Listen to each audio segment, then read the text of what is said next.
बच्चों हमारे पास क्या गिवन है, एक रिंग है, रिंग का मास 2m है और एक स्मॉल मास m दे रखा है। ऑलराइट, कह रहा है कि जो सेंटर ऑफ मास है कॉम्बिनेशन का वो ओरिजिन पे ही लाई करेगा।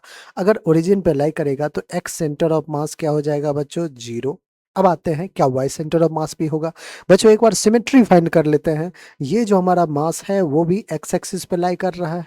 ऑलराइट, और ये जो हमारे पास रिंग है, अगर रिंग को बच्चों ध्यान से देखें तो रिंग जो है वो हमारा एक्स एक्सिस के अबाउट सिमेट्री है, वाई एक्सिस के अबाउट सिमेट्री नहीं है। देखिए रिंग का जितना मास एक्स एक्सिस के ऊपर, उतना ही मास आपको रिंग का एक्स एक्सिस के नीचे भी दिख रहा होगा। वाई के अबाउट सिमेट्री नहीं है, क्योंकि ये देखिए इधर तो कुछ है ही नहीं, यहाँ एक मास अलग बैठा हुआ है एक्स एक्सिस पे। ठीक है, तो हम क्या कहेंगे कि एक्स एक्सिस के अबाउट सर सिमेट्री दिख रहा है, तो ऑफकोर्स एक्स यूएम क्या होगा, हमें जीरो करना है इस पूरे सिस्टम का। अब पूरे सिस्टम में दो मास है बच्चों, एक तो एम मास, दूसरा 2m मास।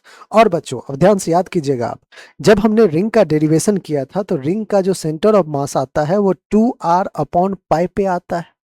याद है, 2r/π पे आता है। कैसा ठीक है, कैसा रिंग, सेमी सर्कुलर रिंग। क्या ये भी सेमी सर्कुलर रिंग है? हाँ है। इसका भी सेंटर ऑफ मास कहाँ पे होगा, 2r/π पे। 2r/π सिमेट्रिक, अगर बच्चों आप ध्यान से देखिएगा, एक्सिस के अबाउट सिमेट्री है, तो कुछ यहाँ पे 2r/π, यहाँ पे इस 2m मास का क्या होगा, सेंटर ऑफ मास होगा। तो मैं लिख देता हूँ 2r/π। क्या ओरिजिन के लेफ्ट में है तो माइनस साइन आना चाहिए, ले आया। ऑलराइट, क्या यहीं पे हम मानते हैं कि सारा का सारा मास कंसंट्रेटेड है? बिल्कुल है। तो बच्चों अब सिस्टम में आपके पास एक 2m मास, एक यहाँ पे m मास, और ये रहा बीच में हमारा, कहीं यहाँ ओरिजिन ले लेता हूं मैं।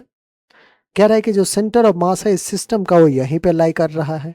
जो m मास है वो उस o से x डिस्टेंस पे है। जो 2m मास है वो -2r/π डिस्टेंस पे है। ऑलराइट बच्चों, एक्स यू एम अगर जीरो करना है सिस्टम का, तो आप कहोगे कि sir m1x1 plus m2x2 upon m1 plus m2 should be equals to 0।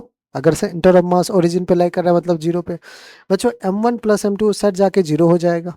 तो हमारे पास अब देखिए वैल्यू पुट करते हैं, m1 लेट्स से इसको मैं m1 कह देता हूँ, m x1 plus x plus का m2 2m x2 minus 2r/π ले लेते हैं बच्चों ओरिजिन के लेफ्ट में, विच इज इक्वल्स टू, नीचे डिनोमिनेटर इधर जाके 0 थी, ये भी 0।